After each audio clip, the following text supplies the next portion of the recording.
O nosso estudo de hoje, que é o capítulo 21, haverá falsos cristos e falsos profetas, o Evangelho segundo o Espiritismo então, e o tópico começa com a missão dos profetas, depois a gente fala dos prodígios dos falsos profetas e não creiam em todos os espíritos, que vai do tópico 4 ao tópico 7.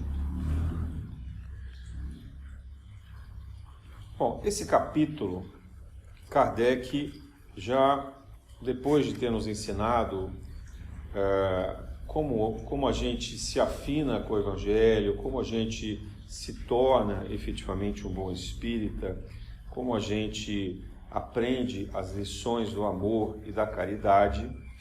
Então, nós devemos nos preocupar com os desvios, com os labirintos da nossa razão, da nossa emoção, das pessoas com as quais a gente se depara e que podem nos impressionar, nos enganar com prodígios, com promessas, com argumentos, né?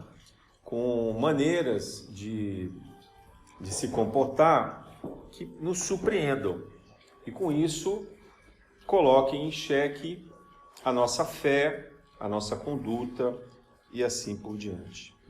No início desse capítulo, Kardec nos lembra a passagem de Jesus em que ele diz que se conhece a árvore pelo fruto. Essa é também, talvez, a maior fórmula, digamos assim, de esclarecimento deixada por Jesus.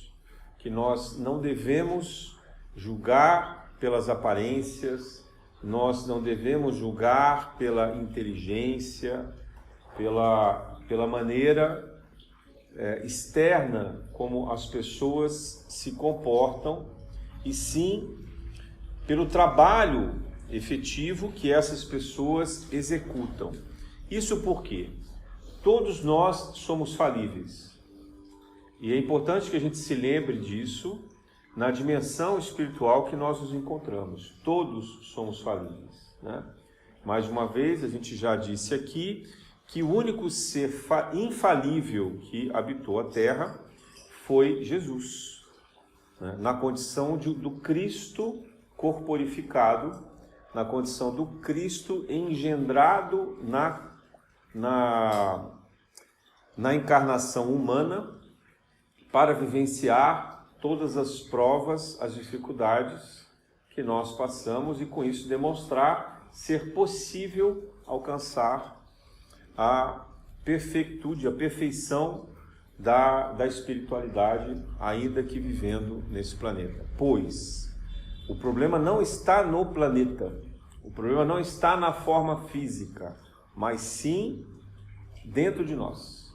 Então, a libertação ela vem por meio da nossa própria compreensão, da nossa reforma íntima, da nossa transformação do nosso eu na direção do eu interior, na direção da nossa união com a força criadora, com o nosso Pai Celestial. Então Jesus diz: conhece-se a árvore pelo fruto. Obviamente que essa parábola, essa metáfora que ele utiliza, nos reporta aos atos de caridade. Na medida em que nós somos mais caridosos, compassivos, tolerantes, fraternos com as pessoas com quem nós convivemos, com os seres com quem nós convivemos, então aqui inclui tanto os animais como os vegetais, os minerais, com a natureza de modo geral.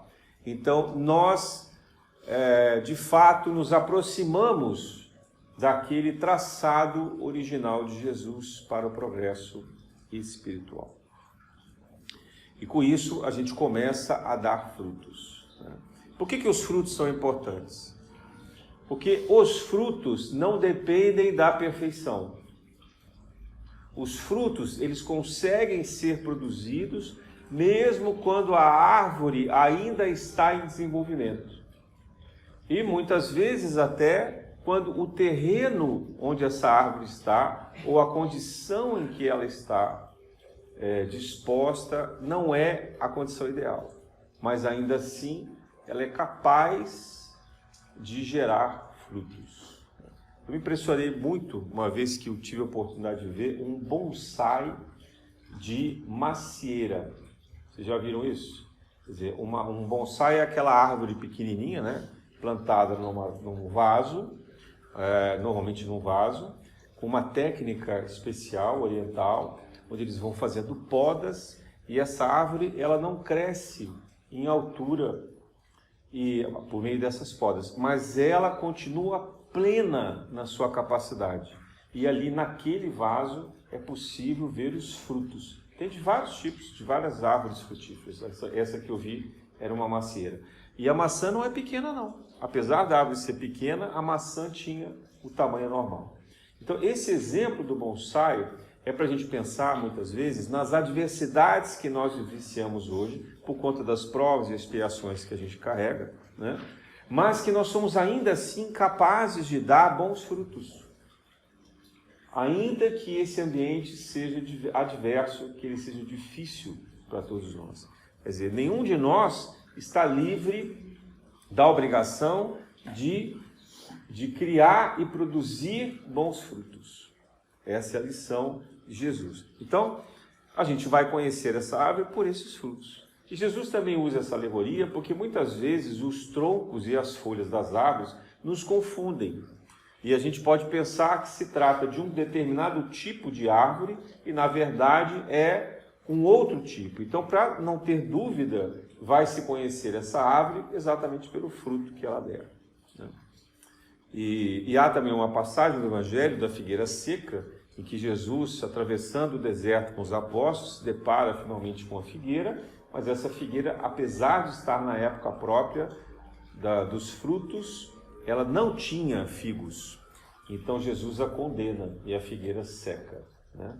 Porque se na época própria nós também não dermos frutos, e a época é agora, né, nós também seremos cobrados do nosso dever, da nossa capacidade, porque pelo egoísmo, pelo nosso orgulho, pelo nosso próprio interesse, a gente não tem a partilha, a fraternidade para com a vida diante dos demais.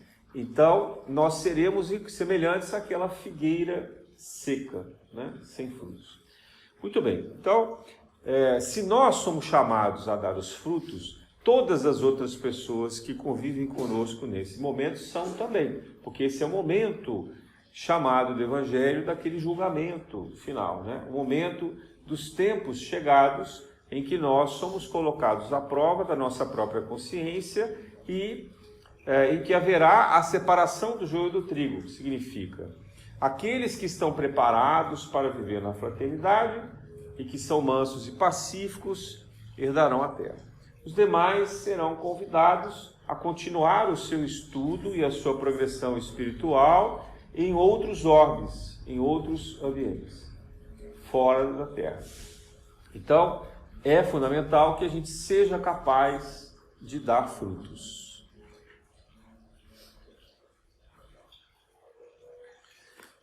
Bom, e os profetas? E os falsos profetas? E esses profetas que então nós encontramos? Profetas aqui, obviamente, é uma palavra utilizada por Jesus porque era do conhecimento e da afinidade da cultura judaica. Porque era assim que eles chamavam aqueles homens missionários que enfrentavam a cultura corrente, enfrentavam os poderosos e viviam com abnegação em favor da caridade, em favor da fraternidade, do conhecimento, muitas vezes praticando a cura e com uma mediunidade que possibilitava revelar sabedoria, transmitir conhecimento, chamar a atenção de poderosos para fazê-los voltar às condições ideais dos seus comportamentos desviados e assim por diante. Então, no Antigo Testamento, há diversos tipos de profetas. mas principalmente são chamados de profetas aqueles que tinham a presciência. Eram os médios que eram capazes de antever o futuro.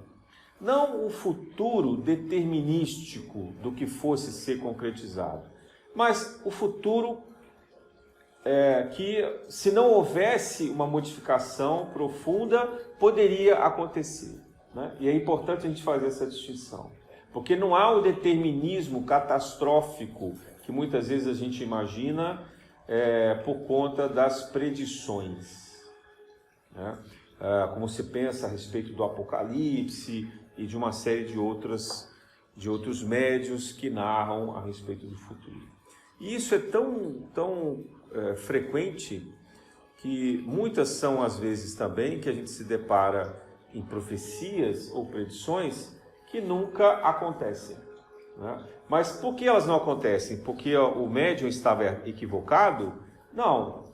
Porque houve uma mudança de comportamento na Terra e não foi infligida à Terra a condição mais sofredora, mais difícil, né? Numa das passagens do Antigo Testamento, Deus então declara a destruição de 2 cidades, Sodoma e Gomorra, né? E também tem a passagem de Nínive.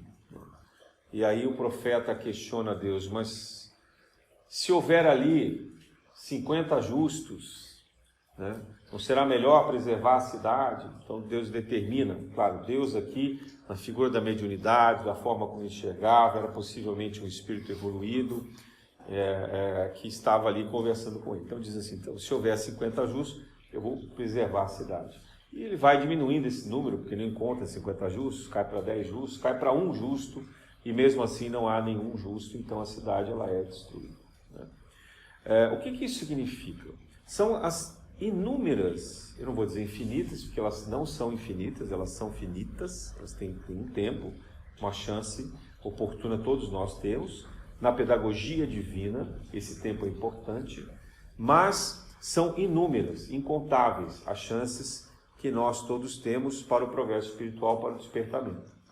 Então, nesse momento também, se a Terra, por exemplo, desperta para a fraternidade, provas que estavam previstas para esse momento, provas educadoras que são relacionadas ao sofrimento e à dor para esse despertamento, podem ser poupadas, podem ser transmutadas em provas mais leves. Vamos imaginar aqui que ao invés da pandemia que nós tivemos em 2020 até agora, pouco, em 2022, né? Então que essa pandemia ela já é uma condição mais leve, mais suave, embora tenha ceifado da Terra inúmeras pessoas encarnadas, né? Tenha provocado um desencarne imenso, mas ainda assim ela foi uma prova mais leve do que teria sido, talvez, uma condição em que nós provocássemos uma terceira guerra mundial. Entende a diferença? Quer dizer, se a nossa atitude de violência tivesse sido tão grave a ponto de desencadear uma guerra nuclear, provavelmente 2/3 do planeta, pelo menos, seria dizimado. Enquanto que numa pandemia, esse número alcançou talvez um percentual aí de 5% da humanidade. Não sei se chegou a esse número, né? Mas foi um número muito, muito menor, muito, muito inferior ao que seria uma prova dolorosa da guerra nuclear, né? Se dizimar a humanidade por meio de uma batalha como essa.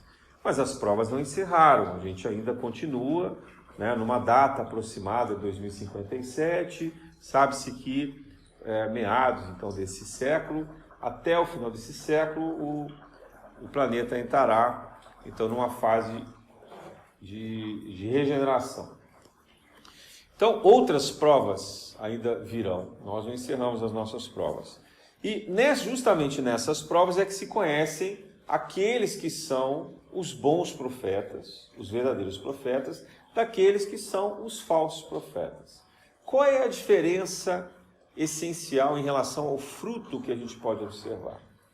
Em primeiro lugar, aquele que se coloca numa condição de profeta deve-se procurar identificar nele a palavra divina, o verbo divino. Que verbo é esse? É um verbo que procura o bem, não é isso? Ninguém vai associar a relação divina, ao poder divino, ao verbo divino, algo que seja o mal. Então, esse profeta, ele tem que buscar o bem na humanidade. Tem que ser uma coisa boa, uma coisa que produza a reação que vai fazer uma transformação social positiva e não uma transformação social negativa. Então essa profecia deve falar sobre o despertamento, sobre a mudança de atitude, sobre a caridade, sobre a partilha, sobre os direitos de igualdade, de liberdade, de bem-estar, de respeito mútuo. Deve proporcionar em nós uma condição que melhore a nossa relação com a sociedade, com o mundo e com a natureza. Qualquer profecia diferente disso, então quando a gente se depara numa condição em que há o bem sendo procurado, há o bem sendo provocado, esse profeta, esse médium, que recebe essas mensagens, que produz essas ações no mundo real, concreto, materializado, ele está ligado aos efeitos evoluídos, aos efeitos iluminados, digamos assim, das mensagens espirituais, das falanges espirituais, efetivamente, que se aliam ao bem e que são mensageiros de Jesus e da força do nosso poder criador. Já quando a gente se depara com médiuns ou pessoas que se colocam numa condição de profeta, ou daqueles que se apresentam como sábios da humanidade, mas que no fundo disseminam o ódio, disseminam a discórdia, disseminam o desequilíbrio, a maldade, o medo, o interesse. Não há com esses nenhuma relação com o bem. Há apenas a condição de tentar se criar o bem a si mesmo. Vou salvar a minha pele, vou garantir a minha parte, vou cuidar da minha família, do meu entorno e o resto que fique a apodrecer, a subjugar, a sofrer, etc.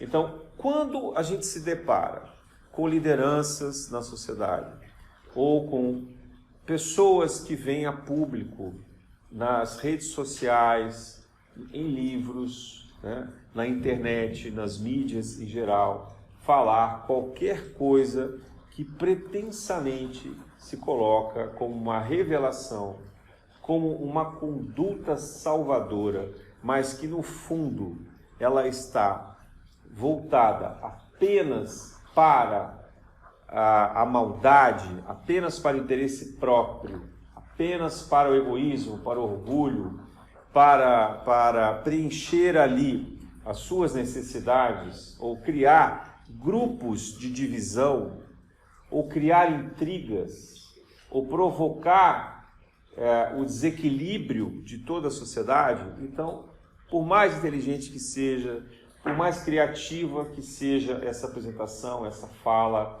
por mais carismático que pareça essa pessoa, ela não pode ser associada a um profeta do bem, a um missionário de Jesus, a um missionário da espiritualidade. E isso vale para todos os médiuns, vale para todas as casas religiosas, vale para todas as leituras que a gente faz durante a nossa vida. Chega um momento que a gente tem que despertar para essa condição difícil de distinguir, muitas vezes, o que é o certo e do que é o errado. A maior crise que a humanidade passa nessa prova final de transição planetária é a ética. Como que você define a ética? Porque até o início do século XIX, as igrejas determinavam o que era o certo e o errado. Então havia ali uma moral dirigida. Olha, você não pode fazer isso, porque isso é pecado, e se você fizer, você vai para o inferno. E ainda assim a humanidade vinha errando, né? Desde sempre. Mas havia uma diretriz que ela não era uma diretriz de convicção, de uma fé raciocinada. Era uma diretriz imposta, tanto que toda a sociedade se revoltou contra isso. E surgiu o materialismo, né? Ou o raciocínio, o racionalismo, que ele passa a ser um racionalismo histórico, ou seja, voltado para a nossa própria trajetória. Mas que não é um racionalismo efetivo do mundo espiritual, do mundo como ele é integral, holístico, pleno. É o mundo que a gente enxerga, é o mundo dos sentidos, é o mundo palpável e mensurável que as ciências ainda hoje têm a capacidade de fazer. Eu não estou falando do mal das ciências aqui, eu estou falando do estágio, do degrau do nosso conhecimento, que ainda é um degrau de ignorância. Do ponto de vista da espiritualidade, é um degrau de ignorância, porque a gente só consegue enxergar até a terceira dimensão. A gente não consegue conviver, compartilhar a nossa vida com as outras dimensões, nem sequer na quarta dimensão. Quase ninguém se lembra quando sonha, quase ninguém tem uma mediunidade de comunicação com os espíritos na quarta dimensão, quase ninguém tem a percepção disso e a grande maioria da humanidade sequer acredita que isso existe. Então, nós somos ainda ignorantes, mas justamente a transição planetária, ela está aí para revelar a quarta dimensão, para que a gente possa aprender a distinguir aquilo que é a verdade daquilo que é a falsa verdade, a pretensa verdade. Então, e essa convicção, ela tem que ser no nosso coração, ela tem que ser uma convicção interior. Não basta que tenha um intelecto, um argumento racional. Precisa haver um sentido para isso. Precisa haver uma percepção sensitiva, sensível. Eu não vou dizer aqui que ela é emocional, porque às vezes a gente se deixa levar pela emoção também entre os falsos profetas, porque eles são carismáticos, passionais, e aí nos levam àqueles rituais, aquelas falas muito eloquentes, e a gente se engana. Então, não é a emoção, é a sensitividade, é a percepção intuitiva, associada à razão, ao raciocínio. Claro, a razão sempre vai ser importante. É porque às vezes a razão ela fica apenas no terra a terra. Então a gente precisa extrapolar, a gente precisa ir além, transcender esse raciocínio para alcançar aquilo que Einstein, por exemplo, chamava de imaginação, né? Einstein dizia, eu não fico o tempo inteiro fazendo cálculos, fazendo fórmulas, né? Quando perguntaram para ele. Eu fico a maior parte do tempo usando a minha imaginação. Na imaginação ele não precisa fazer as fórmulas, ele precisa criar a liberdade de conexão com o mundo espiritual.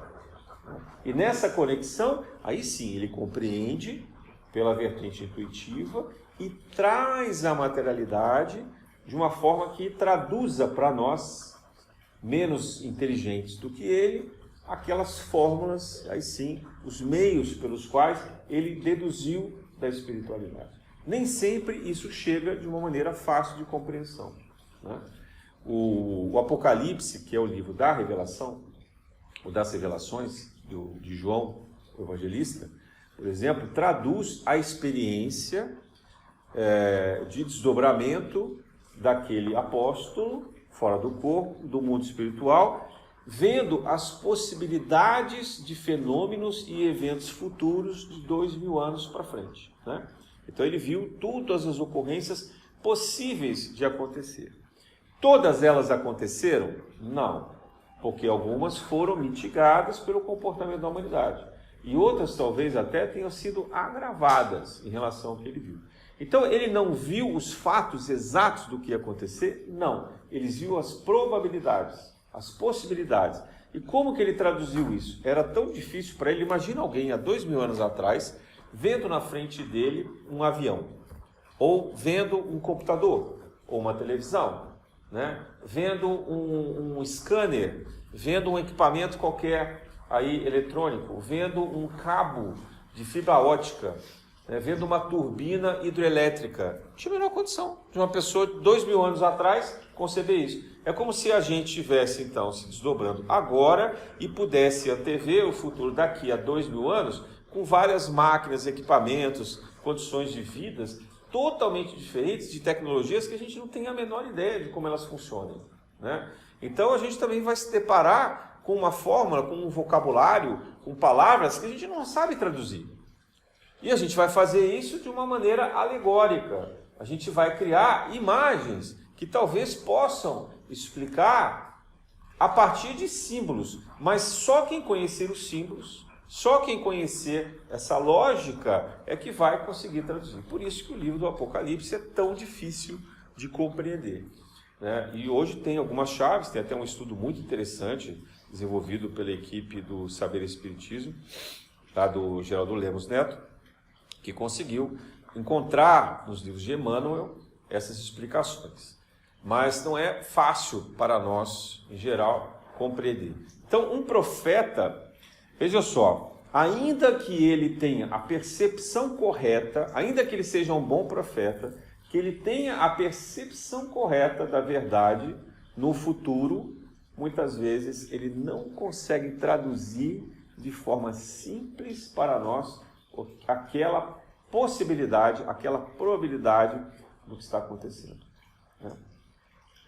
O Hermínio C. Miranda, ele desenvolveu um grupo de trabalho, se não me falha a memória, no final dos anos 70, em que ele reunindo médios que tinham a capacidade de presciência, que eles fizessem um exercício de lembrança do futuro. Tem um livro muito interessante que ele descreve essa experiência, né? Então, o que era isso? Ele reuniu um grupo de médios, eles ali concentrados, amparados, obviamente, né, numa casa espiritual, faziam o trabalho de desdobramento e depois eles descreviam essa experiência. Eles fizeram isso, se não me falha a memória, em 2 ou 3 momentos diferentes, né, em tempos diferentes. No primeiro momento, apontavam, por exemplo, a América do Norte completamente destruída, tendo sido transformada uma parte em deserto e outra parte em geleiras. Mas passados vários anos, eles voltaram a fazer esse experimento e aí, na segunda vez, já não era mais assim, não era totalmente destruído. O que eu quero apontar aqui?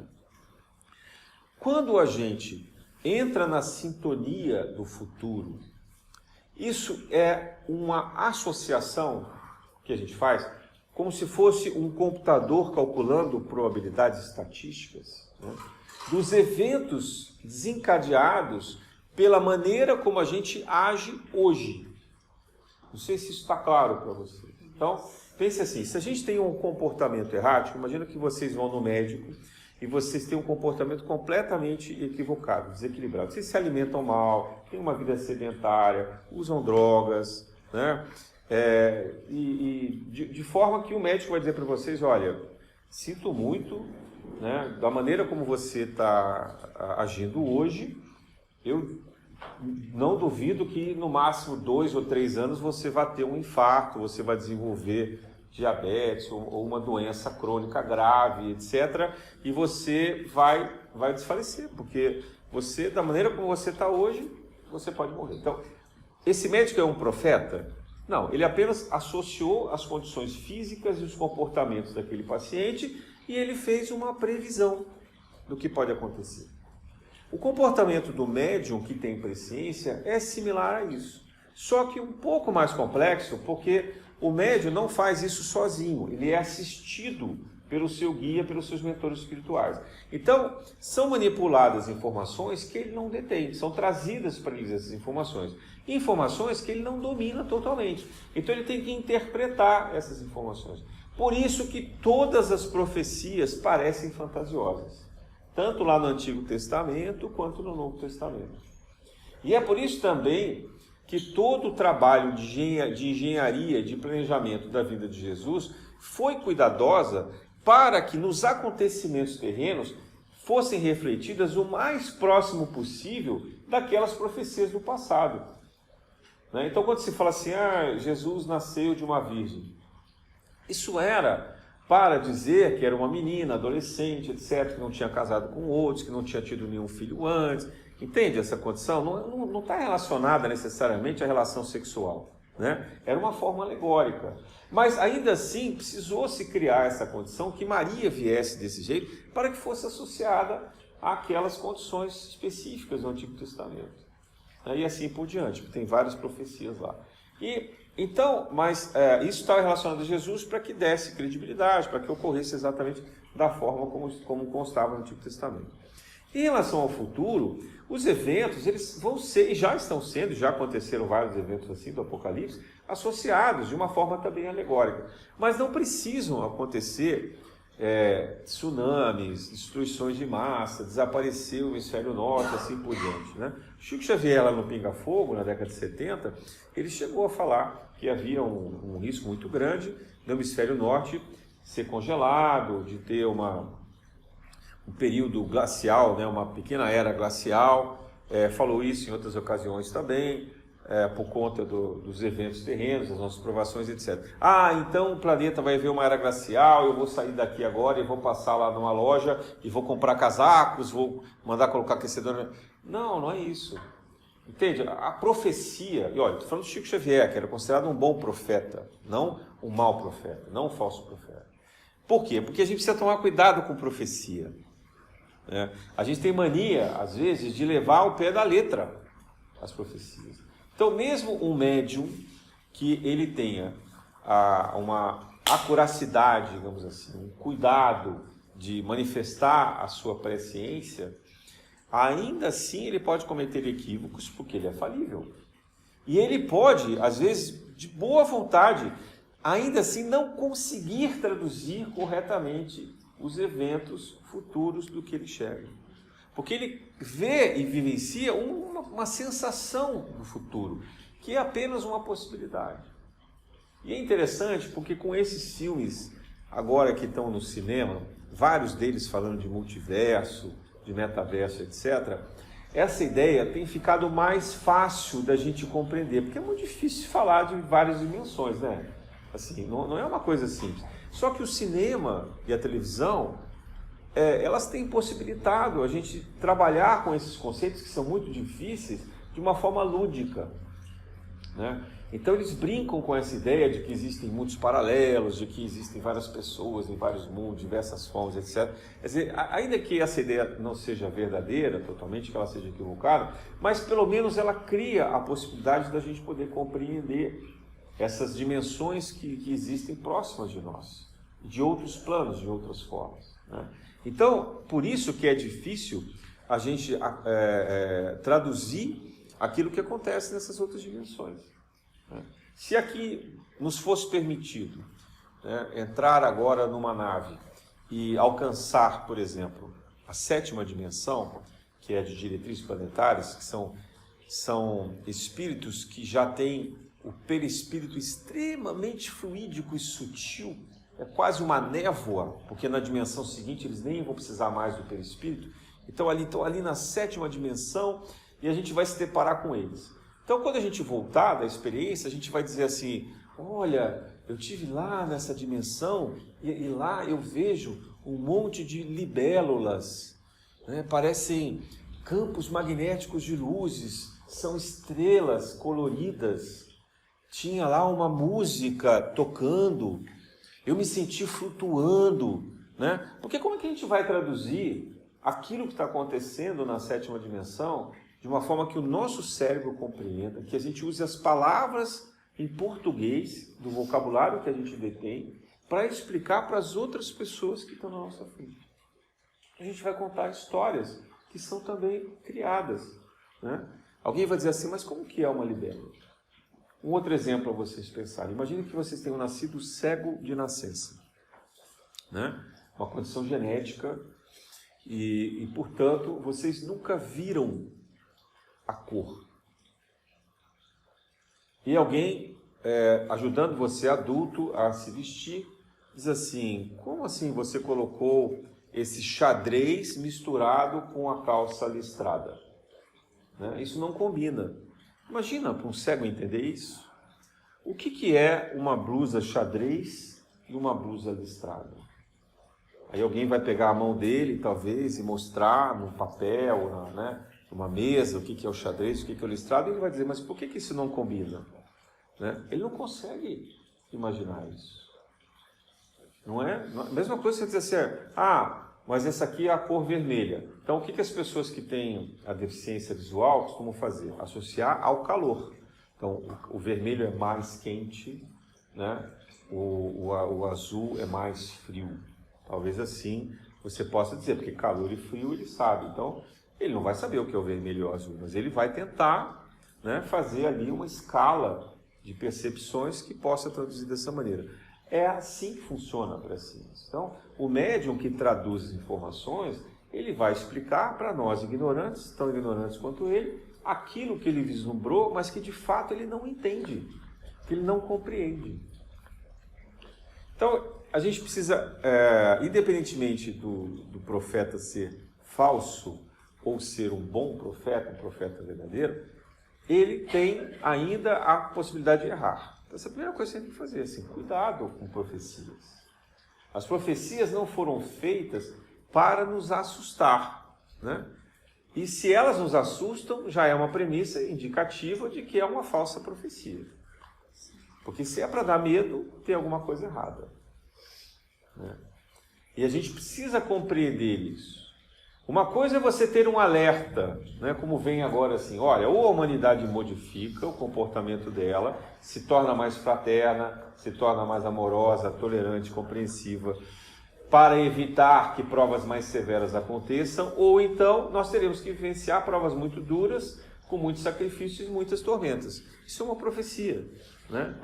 Foi uma profecia trazida por Chico Xavier e está em vários outros livros também. Mas essa profecia, ela não pretende causar em nós o medo e a maldade, né? Ela quer provocar em nós uma mudança de comportamento.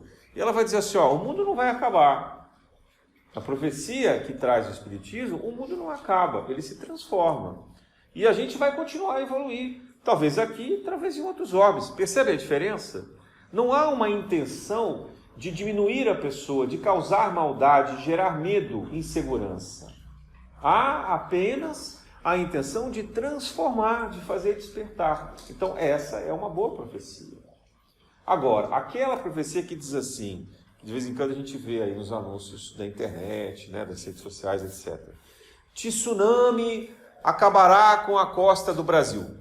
O que vocês acham? Isso é uma profecia falsa ou verdadeira? Quando anunciaram isso no ano passado, anunciaram com vários argumentos científicos, não sei se vocês lembram. Não, porque o vulcão que vai acontecer lá nas Ilhas Canárias, porque ele vai destruir metade da ilha e aí as ondas vão ser... Era um pseudo-argumento científico, né? Não aconteceu nada disso, graças a Deus. Podia ter acontecido? Podia. Talvez o Brasil tivesse que passar por essa prova, numa condição diferente do que a gente está vivenciando hoje. Né? Dar um outro exemplo. Em 1964, o Brasil enfrentou um momento político que a espiritualidade diz que nós estávamos beirando uma guerra civil. Nós beirávamos, isso em alguns textos de Chico Xavier, nós estamos beirando uma guerra civil. E que a espiritualidade, então, preocupada para que isso não acontecesse, permitiu que algumas forças se articulassem e ocorresse, então, uma dominação militar, prevalecendo assim uma das forças, de modo que o Brasil não se desestabilizasse e chegasse e afetasse o seu compromisso, o seu desenvolvimento de ser a pátria do Evangelho. Porque aquilo iria atrasar em muitas centenas de anos o cumprimento desse compromisso. Então, Ismael, articulando junto com os demais espíritos, permitiu que prevalecesse aquele momento difícil, né, um momento duro para o país, com restrições de liberdade severas, mas que possibilitou ou impediu, digamos assim, que não houvesse uma guerra civil. Isso pela leitura das revelações trazidas por Chico Xavier. Muito bem, nesse momento que a gente vive agora, desde das eleições, das últimas eleições presidenciais que nós tivemos, nós vivenciamos chances de novo de várias revoltas, não vivemos? Nós ouvimos em vários momentos que poderia acontecer um levante nacional. Poderia haver, chegou-se a se cogitar de um novo domínio militar e etc. Não nessas eleições, mas nas eleições passadas se falou isso, e se falou disso em vários outros momentos da história do Brasil, mas também se falou de paralisar o Brasil, gerar guerra, etc. Ora, apesar de todas essas ameaças e dos falsos profetas disseminarem esse medo, né, o Brasil conseguiu transitar pacificamente por essas eleições. As pessoas decepcionadas, se sentindo traídas, discordantes dos políticos que foram eleitos, mas o país conseguiu permanecer íntegro. O país conseguiu permanecer íntegro. Então eu pergunto a vocês, será que esse comportamento de tolerância e integridade coletiva não possibilitou que o país não precisasse passar por provas tão severas como uma tsunami que destruísse a costa brasileira, apesar daqueles que eram estudiosos da ciência terem apontado que isso iria acontecer? Então, eu prefiro acreditar que as profecias, elas são indicativos pedagógicos para que a gente modifique o nosso comportamento. Eu não estou dizendo que o Brasil hoje é o país ideal, hein? Longe disso. O Brasil erra por muitas coisas. E o Brasil ainda traz consigo na história o problema sério do racismo, por exemplo, da escravidão, né? Da exploração dos mais fracos, dos mais necessitados. Mas, ainda assim, o Brasil é um país onde não há guerra civil. Então, se o principal desafio que nós temos na transição planetária é a tolerância mútua, o Brasil é um país em que as pessoas se toleram. Ainda que haja racismo, que haja discriminação, que haja preconceito, exploração de diversas formas. Mas não há guerra. Pelo menos uma guerra em razão disso. Há uma guerra surda no narcotráfico, há uma guerra desesperada entre milícias, etc. Mas não é uma guerra coletiva de nação, de uma nação dividida.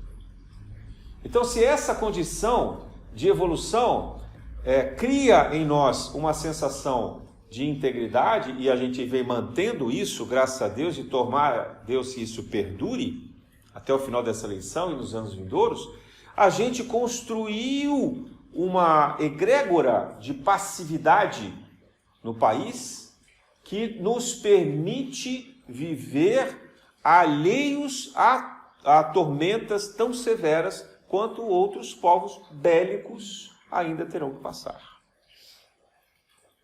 Porque isso é visível na história da humanidade. As tormentas que a Europa passa, e sempre passou, estão diretamente associadas às guerras que nunca cessaram. É a primeira vez que a Europa ficou 70 anos sem guerra. Desde a Segunda Guerra Mundial até o início da guerra, lá no hemisfério norte, com a Rússia. Mas, ainda assim, o centro regional da Europa mantém uma certa tolerância. E isso são ganhos que podem estar modificando as provas e podem estar modificando a severidade e a gravidade dessas provas diante de uma mudança de comportamentos. E isso, consequentemente, muda as previsões. Então, quando a gente fala de falsos profetas, é assim: aquele que aponta desgraça, desconfie, né? A desgraça não é a finalidade da profecia. A finalidade da profecia é a educação, a mudança do comportamento. Não é o medo, não é a discórdia, não é a divisão. É o contrário. É a possibilidade de se manter íntegro o nosso pensamento. E quando a gente traz isso para a vida prática, cuidado com aqueles que procuram os adivinhos. As pessoas que vão atrás daqueles que tentam prever o futuro individual de vocês, de cada um de vocês. Porque a primeira pergunta é, qual é a intenção dessa pessoa? Se ela sobrevive disso financeiramente, ela já tem ali por trás um interesse pessoal. Então já não a torna pura no sentido da presciência voltada para a espiritualidade. Segundo, ela não conhece vocês. E ela quer, muito provavelmente, manter vocês como clientes cativos dela. Então, quanto mais surpreendente, quanto mais fenomenal for a revelação dela, dessa pessoa, mais vocês vão ficar impressionados. E mais vocês vão querer voltar ou indicar ela para outras pessoas. Então, o que os espíritos fazem? Trabalham condições que eles ali, mesmo os baixos espíritos de baixa evolução, já enxergam na espiritualidade que vêm os sonhos, vêm os pensamentos, vêm as condutas de cada um de vocês. E conseguem ali soprar, intuir para aquele médium, né, essas condições. E então vão dizer, olha, porque o seu cônjuge está te traindo. Olha, porque o seu chefe, não sei o quê, você tem que fugir de lá, você tem que arrumar outro emprego. E a gente vai acreditando nisso. Mas isso é apenas para manipular a energia. O objetivo disso é de criar uma dependência psíquica. E com essa dependência psíquica, há uma doação fluídica. Não é só o dinheiro. Tem o dinheiro, mas tem também a dependência psíquica. Isso vale para os trabalhos, assim por diante, para as promessas daqueles que, não, eu vou limpar, eu vou arrumar, vou resolver, né? Então, a questão do falso profeta está muito associada a esse aspecto dos interesses, das energias que esses médios manipulam e as condições de ser ou não benéfico, efetivamente, em comparação com aqueles que procuram produzir o bem para a humanidade. Não são os instrumentos que estão errados. As runas, os tarôs, os pêndulos, não tem culpa nenhuma. A mesa radiônica, isso é um instrumento como outro qualquer. O problema está na manipulação disso, na forma como se pretende utilizar isso para fazer as previsões. E os bons profetas, eles estão associados sempre a essa condição de nos chamar a atenção, de nos elucidar sobre a vida, de nos trazer clareza daquilo que nós já sabemos. Um bom profeta nunca vai nos dizer algo que a gente já não sabe. Porque a gente já é capaz de perceber, a gente já é capaz de intuir. Mas algumas vezes a gente precisa de alguém de fora falando para a gente algumas verdades. Não é? A gente não faz isso na terapia, a gente não pede isso para os amigos, a gente às vezes não tem isso num livro que a gente abre repentinamente, ou numa mensagem que chega da espiritualidade para nós, um sonho que a gente tem e assim por diante. Então, um bom profeta, ele sempre vai apontar aquilo que já foi nos ensinado. E que é uma possibilidade, como fazia aquele médico, alertando o seu paciente de que se ele quer evitar uma doença grave, ele tem que mudar o comportamento.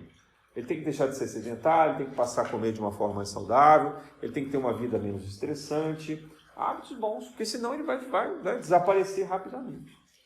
Então, a conduta de um bom profeta é similar ao de um bom médico. Porque ele vai nos falar de coisas que nós somos capazes de compreender. E que ainda assim, a depender de quem fala, pode ter um equívoco da maneira de se interpretar. Da mesma maneira que o médico também erra. Quantas vezes a gente vê, às vezes, um diagnóstico de um médico e diz assim, olha, sinto muito, não tem mais tratamento para a sua doença, você tem 6 meses de vida, e a pessoa dura 10 anos. Então, ainda que coberto da razão, da boa ciência, dos bons estudos, até das meditações, das orações, ainda assim esse médium também pode cometer algum equívoco. Então, do que servem essas profecias? De alertas, para que nós possamos aprender a identificar os frutos nossos, do nosso comportamento e também da sociedade, do mundo onde a gente vive. Porque são os frutos que são capazes de nos guiar, de nos trazer luz e modificar a nossa existência. Que a gente seja aberto a essa compreensão e que possa, cada vez mais, pelo amor, pela caridade, pela instrução, chegar a esse conhecimento, na graça de Deus. Graças a Deus.